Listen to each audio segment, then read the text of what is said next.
Bonsoir, le samedi 25 mars, il est 19h. Merci de nous accueillir à la maison en ce week-end. Le temps de l'information sur la première. Voici les titres de la présente soirée. Elles ont écrit un incroyable rêve, 6 dames dans le vent, sur une planche qui traverse le Pacifique de Lima à Moorea. Pour une cause, les enfants malades. À leur arrivée ce matin, de la joie, du bonheur et tant de sourires offerts à l'humanité. Une épopée altruiste que nous allons vous raconter. Il y avait de la main-d'œuvre bénévole ce matin à la pointe des pêcheurs. Comme chaque année, le tocsin de la mobilisation contre les déchets jetés à tout vent a sonné. L'incivisme est tenace. Plusieurs tonnes de résidus de tout type ont été collectés. Il ne cache pas ses idées. Son parcours militant s'est toujours nourri d'une certaine idée de la terre et des hommes qui l'habitent. Il est écologiste et mène à nouveau une liste pour les territoriales. Jackie Briand est l'invité du journal. Il va nous parler de son programme. Merci, à tout à l'heure. Ils ont décidé de donner une partie de leur temps à l'église. 7 hommes sont devenus diacres permanents ce matin. Un service aux côtés des curés, dont la première vocation est la charité. Un moment fort pour les catholiques de Tahiti, mais aussi pour la famille des nouveaux ordonnés. Un rendez-vous sans prise de tête pour la passion du sport. Ils étaient plus de 300 au départ de la Matare Surf Ski, va à kayak et une bonne dose de vitamines pour ce 17e rendez-vous. Du Taoné à Punauia, il y a eu du sport et des sourires. Bonne humeur à venir à la fin de ce journal. La belle histoire pour commencer. On aura donné un peu d'espoir pour qu'ils continuent d'y croire et de se battre. C'est la conclusion donnée par les 6 sportives lors de l'arrivée à Moorea. Vous les voyez en photo.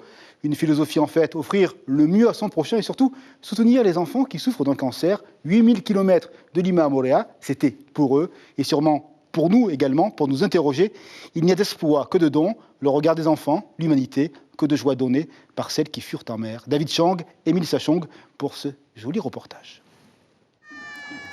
Ce sont les coups de rame qui clôturent cette traversée. 80 jours à nager, 7 jours sur 7. Le moyen que ces 6 sportifs de haut niveau ont trouvé pour lancer leur message de lutte contre le cancer pédiatrique et féminin. Un défi qui a demandé toutes les ressources de Stéphanie. C'est très difficile pour prendre le rythme, mais sachant qu'on savait qu'on en avait au moins pour 3 mois. Donc il a fallu se lever le jour, la nuit, quand il faisait beau, pas beau, du vent, pas de vent, des orages. Mais on a toujours été solidaires avec les rameuses et avec l'équipage, ce qui nous a beaucoup aidé. L'exploit est inscrit au livre des records. C'est la plus longue traversée jamais effectuée en paddleboard. Mais une fois revenue à terre, ce qui importe pour ces femmes engagées, c'est de revoir leurs êtres chers. Qu'est-ce qui t'a le plus manqué? Je crois que c'est ma fille et mon chéri. Qu'est-ce que tu rêves de faire là? Là, il me tarde de les serrer fort. Ça a été ça le plus dur, la famille? Ouais, le manque de la famille, évidemment, il nous a manqué aussi. Je pense qu'on mangera plus de saucisses purées pendant un certain temps. Mais non, c'est avant tout, c'est nos proches. C'est vivre sans Alex, sans sa présence. Voilà. C'était cette solitude, ce manque affectif qui forme une famille. C'est ça qui a été difficile à vivre plus que le reste. Un périple tel que celui-ci demande un mental de guerrière, le même état d'esprit qui peut sauver un patient malade du cancer. Le mental est très important. Le mental est très important parce que c'est ce qui va vous permettre de vous lever le matin, de vous ouvrir aux autres. Petit à petit, on reprend confiance en soi et puis on s'accroche et puis c'est parti. Car ce sont bien les patients qui ont donné à ces nageuses la force nécessaire pour cette traversée. Les enfants et les femmes que Marie et Margot ont rencontrés avant de démarrer leur périple et aussi une connaissance qu'elles avaient en commun. Nous, ce qui nous touche, c'est qu'on a perdu notre meilleure amie d'un cancer, donc ça nous a aussi motivés pour prendre part au projet et puis pour tous ces enfants qu'on rencontre et on connaît leur combat et voilà, on est là pour les accompagner aussi. Il est maintenant temps pour ces femmes courageuses de retrouver le confort du cocon familial avant peut-être de reprendre le chemin du dépassement sportif. Et une idée pour la soirée, éteignez la lumière et ouvrez votre cœur. Chaque année à la même époque, le WWF appelle à une prise de conscience de la fragilité de notre planète. D'ailleurs, le titre de l'opération en français est simple, 60 minutes pour la planète. À 20h30, vous êtes donc invité à vous passer des lumières dites non essentielles. Sur cette problématique, une journée de sensibilisation a eu lieu du côté du parc Paofaï. Beaucoup de citoyens se sont engagés, se sont déplacés. D'ailleurs, leur engagement consiste à suivre de petites actions mais qui ont leur importance. Sur place, on va retrouver Caroline Fary. Bonsoir Caroline, et je crois qu'il y a vraiment beaucoup de monde avec vous. Oui Stéphane, sans nature, pas de futur, c'est un peu le slogan ce soir au Parc Paofaï. Vous le voyez, la population derrière moi a répondu à l'appel du défi pour la terre et de la Brigade verte. Chacun son POE ici pour passer une soirée éco-citoyenne. Le défi pour la terre, vous le savez, ce sont 10 actions éco-citoyennes et les gens doivent signer pour s'engager. Et ils ont recueilli aujourd'hui 70 000 signatures. Je suis avec Luc Bardou de la Brigade verte. Bonsoir. Bonsoir. Alors j'imagine que vous êtes un homme heureux aujourd'hui. Très très heureux. Et effectivement, ça fait 17 ans qu'on ratisse les quartiers, les écoles. Alors ça va du primaire jusqu'au collège, lycée. Et ça nous permet d'atteindre effectivement 70 000 signataires ce soir du défi pour la terre. Alors je remercie tous ceux qui nous ont aidés parce que je ne suis pas tout seul dans l'histoire. Et effectivement, c'est une opération où le pays, l'État nous ont fait confiance. Alors le pays avec le ministère de l'Environnement local, bien sûr, mais aussi l'État avec l'ADEME, et plein d'entreprises locales qui ont joué le jeu toutes ces années. Et le fait d'avoir installé ces actions dans le temps, le résultat est là aujourd'hui. Et on en est très fiers. Le dernier rapport du GIEC est plutôt très alarmant. Ça ne vous décourage pas ? Non, bien au contraire. Je crois qu'on n'a pas du tout envie de lâcher prise. Effectivement, c'est plus qu'alarmant. J'ai envie de dire qu'on va dans le mur. La question, c'est à quelle vitesse on y va. Notre mission, c'est de faire en sorte qu'on y aille le moins rapidement possible, finalement. Ce soir, vous êtes là jusqu'à 20h30. C'est le Earth Hour aujourd'hui. Est-ce que toutes les lumières vont s'éteindre à 20h30 ? On aimerait, d'ailleurs, tous ceux qui vous écoutent ce soir, eh bien, pourquoi pas un petit dîner aux chandelles, ce serait parfait. On salue l'équipe de Earth Hour qui nous ont fait confiance et qui ont mis le défi pour la Terre à l'honneur ce soir. Avec un film à l'affiche, c'est quoi ? Absolument, on a choisi un film d'animation, pas un film environnemental, parce que si on fait du film environnemental, on n'a que des convaincus autour de nous, donc on prêche dans le désert quelque part. Là, on a fait un film d'animation grand public et ça nous permet d'avoir des familles au complet et de pouvoir prêcher la bonne parole jusqu'au coucher du soleil. Merci Ludovic Bardou de la Brigade verte. Et si vous avez envie de passer une soirée éco-citoyenne, et bienvenue ici au Parc Paofaï. C'est jusqu'à 20h30. Merci Caroline. Et la maison, clin d'œil donc à 20h30 en éteignant les lumières. L'écologie, on en parle. C'est la page politique de cette soirée dans notre journal.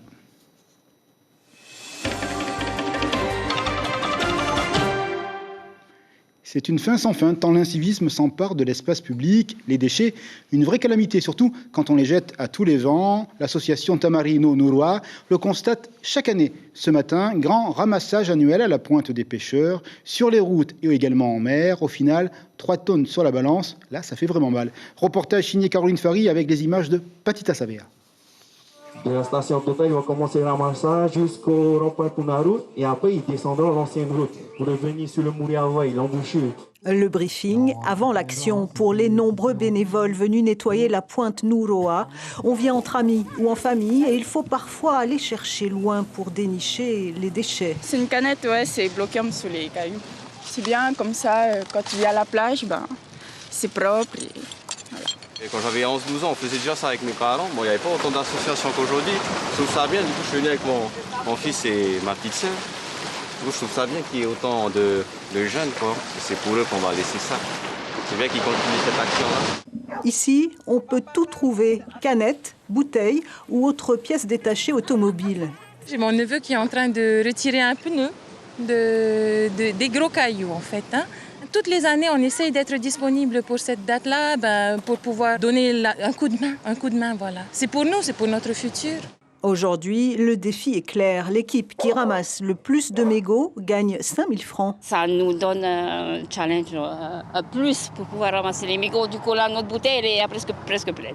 On se rend compte que beaucoup de gens qui fument jettent leur mégot. Alors que c'est tellement facile de prendre un petit récipient, de mettre son mégot et de le rapporter à la maison. Pareil pour les capsules, on a fait le tour.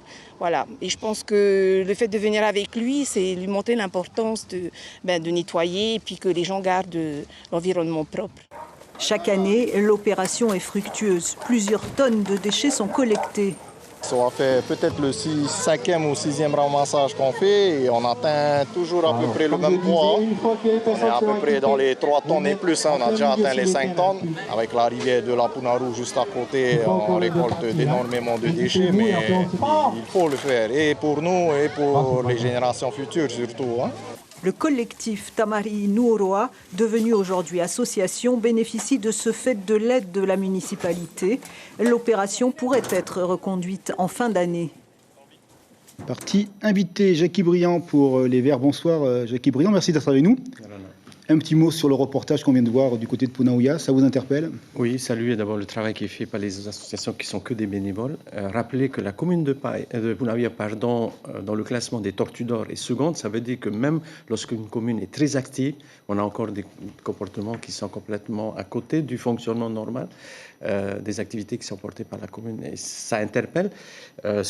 Concrètement sur cet aspect-là, on a vu que ce sont que des emballages. Il faudra introduire que sur les emballages à l'avenir, le nom des commerces soit indiqué dessus pour ramener à César ce qui est à César. On va justement parler d'autonomie alimentaire. C'est un axe très fort de votre programme. Et autonomie alimentaire, ça veut dire quoi? Au niveau de la maison, au niveau du territoire, au niveau du pays, comment vous voyez cela?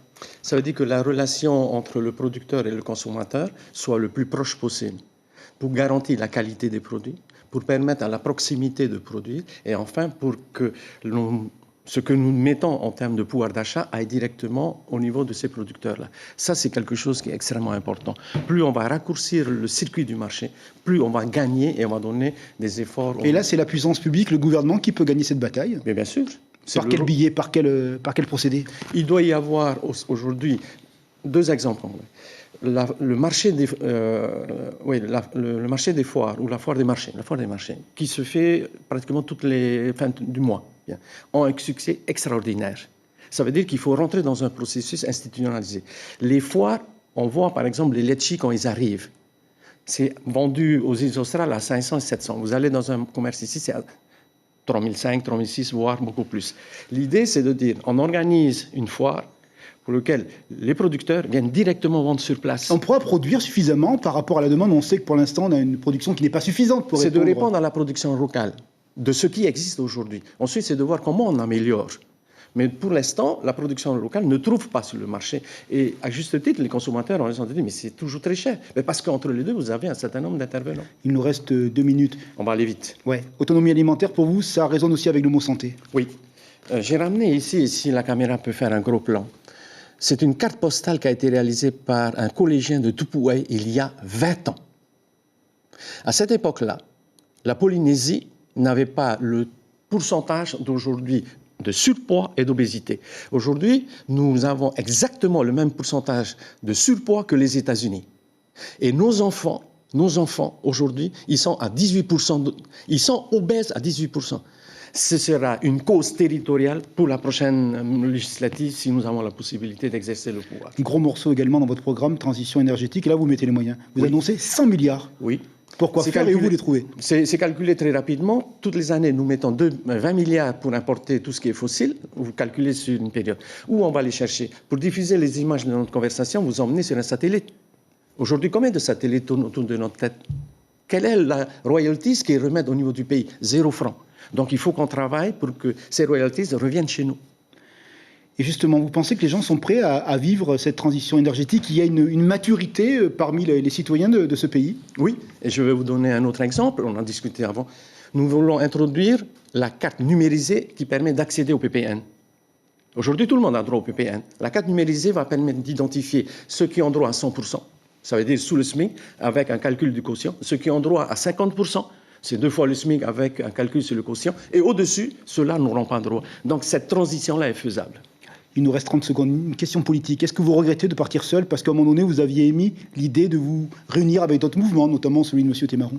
On est toujours désolé de ne pas créer l'union parce que c'est une dynamique favorable. Lorsque les discussions traînent et n'arrivent pas à aboutir, la responsabilité d'un responsable politique, c'est de porter le message à ce moment-là face aux électeurs. Tout se passe bien pour l'instant? Confiant? Aujourd'hui, on était à la presqu'île, on était à Tautira, ensuite on est repassé par Travaux, on essaie d'être au plus proche de nos concitoyens. Merci beaucoup d'avoir répondu avec diligence à nos questions. Bon week-end à vous et à une prochaine fois pour les débats sur la première. Voici le jingle pour conclure cette page.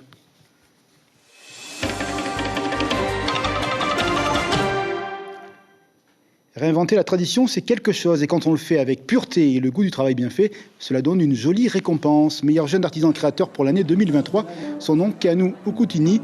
Le jeune homme qui a 22 ans a conçu un kamalélé, un instrument de musique aux formes épurées et aux notes tout aussi parfaites. Bravo à cet artisan artiste, un ancien élève du Centre des métiers d'art. Et dans quelques semaines, vous aurez un joli portrait sur notre antenne de ce garçon. Il y en a pour tout le monde, étudiants, salariés ou encore chefs d'entreprise. Le CNAM, le Conservatoire des Arts et Métiers, est une formidable machine pour accélérer les carrières professionnelles. Aujourd'hui, c'était porte ouverte, l'éventail est large. Plus de 500 formations qui vont du bac au bac plus 8, en l'occurrence le doctorat l'an passé. Plus de 400 Polynésiens ont suivi un parcours avec cet organisme public. Il y a en plus des nouveautés. Christophe Gomez, le directeur, répond à notre confrère Juan Poutourou. Nous l'écoutons. 4 filières ont été identifiées. La filière numérique, la filière du social, la filière, on va dire, métier support, comptabilité, contrôle, audit, marketing, et toute la filière qui est rattachée au bâtiment, travaux publics. Donc nous présentons nos formations qui vont du bac plus 1, c'est-à-dire une année après le bac, jusqu'au master bac plus 5, en passant par la licence, voire des DOST qui sont des bac plus 2, dans la totalité des secteurs que je vous ai présentés. Le diacre dans l'église, c'est l'image de la charité à travers la figure historique de Saint-Laurent. Vous savez, c'est le diacre qui donna l'argent aux pauvres dans la ville de Rome. Cette mission dans l'église locale ne manque pas de vocation. Aujourd'hui, 7 nouveaux diacres permanents ont été ordonnés par l'évêque de Papeete. Joie dans la communauté, évidemment, des fidèles, mais aussi clin d'œil du calendrier, car ce samedi, c'était la fête de la visitation, entre émotion et dévotion. Reportage signé Ismaël Tayata avec Juan Poutourou. L'aube est au diacre ce qu'est le kimono au judoka. Désormais, Hubert l'apportera à chaque cérémonie. Pour lui, être diacre, c'est une vocation. J'ai vu que mon peuple est vraiment dans la précarité, dans la pauvreté et tout, abandonné. Il y a beaucoup de malades. C'est plutôt dans ce sens que je me suis engagé. Tahia, sa femme, est toujours aux petits soins. Ça n'a pas changé en 40 ans de vie commune. Un soutien indéfectible en tout temps. Moi, je dirais le soutien, c'est pas des grandes choses. C'est des petites choses, mais au quotidien. C'est comme ça que je vois que je le soutiens. La préparation du diacre nécessite 6 années de formation. Comme Hubert, 6 autres élèves diacres seront ordonnés aujourd'hui. Ce matin, pendant la messe, va être porté en terre le diacre Donald Chavez qui est décédé avant-hier. Eh bien voilà, il y en a un qui s'en va, mais il y en a 7 qui arrivent. Je dis que le bon Dieu est bon pour continuer d'alimenter le diocèse avec toutes les personnes qui peuvent nous aider à faire vivre l'Église ici dans ce diocèse. Ils ont choisi de servir le Seigneur. Leur route est toute tracée. Chaque diacre recevra l'étole, symbole de la charge de sa responsabilité. Et enfin, par-dessus, la dalmatique dorée, une tradition noble de l'Église. L'ordination se fait par l'imposition des mains, mais plus important encore, l'affectation future du diacre permanent. Puis, je te nomme à la paroisse Saint-Pierre de Faodé. Raphaël, je te nomme à la paroisse Saint-Joseph de Phare. Je vous invite à venir chez moi à un de ces 4, c'est à 9h30. Vous verrez là-bas, ça pète la forme, c'est dans la joie. Voilà. Donc on est une église ouverte à tous. Comme le pape François disait, si on mettait à l'entrée de nos paroisses, entrée libre. Donc tu viens librement et sans contrainte. Certains diacres seront affectés dans les îles. Un entretien déterminera avec précision leur mission. Ils ont des kaketitas, les responsables de paroisse, mais ils n'ont pas des diacres. Alors les diacres, donc la fonction que nous avons, nous pouvons justement donner des sacrements. Donc le sacrement de baptême et le sacrement la bénédiction au niveau du sacrement de mariage. Hubert, lui, restera à l'église de Mariano Tejo, une fierté pour lui et sa tendre moitié. Ce n'est plus nous deux seulement, mais on marche avec le Seigneur devant. Si on trébuche, le Seigneur va nous saisir par la main. Ensemble, main dans la main, ils écriront une nouvelle page de leur vie. Du sport encore, vous aimez le MMA, la soirée de la première vous promet le haut niveau, le très haut niveau à 21h30. Un feu d'artifice avec l'extraordinaire soirée du MMA du côté de Pirée, c'est du Parc Bayreuth la semaine dernière, avec vraiment, d'après les connaisseurs, de l'élite et du spectacle à tout va. Donc rendez-vous 21h30 sur notre antenne. C'est peut-être pour le fun et l'amour du sport, mais la Mata Art et Surf Sky Race, au-delà de l'amour des langues, est une formidable vitrine pour les sports sur l'eau, kayak, tous réunis pour des moments de plaisir. C'était cette année la 17e édition. Au départ du Taoné, il y avait des sourires et du monde avec 300 personnes qui avaient envie de donner du souffle et d'envie. À l'arrivée, une réussite. Ignacio Ravino avec Marcel Bono pour ce compte-rendu tout en plaisir. C'est ici que la course bascule. Après avoir percuté une balise, Brice Pounoua-Tahitoua de Chelva prend la mauvaise décision. À l'arrivée, c'est Steve Techotata qui s'impose. Il est suivi de Brice Pounoua-Tahitoua qui prendra 5 minutes de pénalité et Kevin Serran-Jérusalem. Félicitations à Steve et à Brice qui ont terminé devant. Je tiens à remercier aussi les gens qui me soutiennent. J'espère revenir encore, perdre encore au moins un peu de poids pour les prochaines courses et c'est bon. C'est de bon augure. Ça fait longtemps que je ne suis plus remonté sur le podium, mais aujourd'hui, voilà. J'ai essayé de faire le forcing pour ne pas essayer de gérer au corps.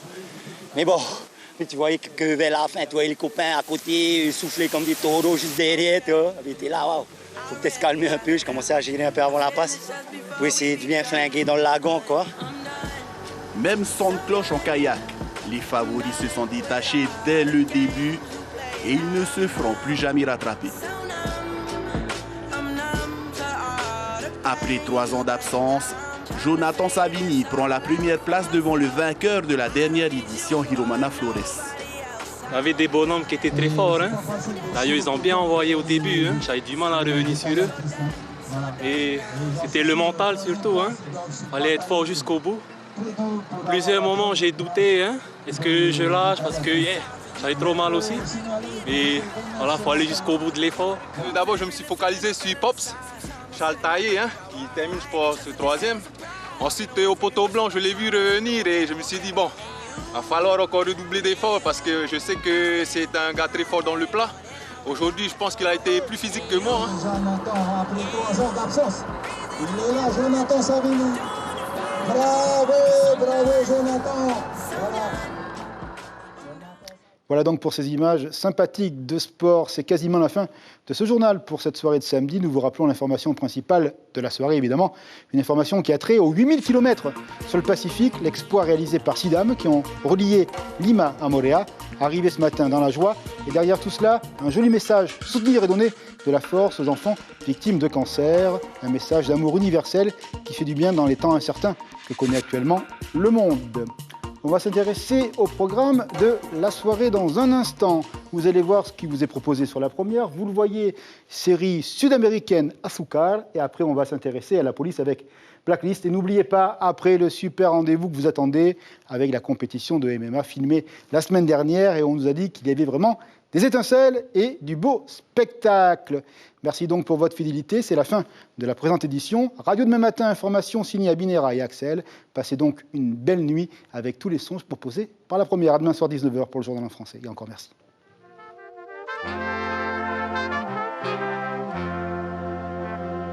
If it was my last day on earth, if it was my last day, if it was my last day on earth, if it was my last day, if I close my eyes and the sun don't rise, would I be okay?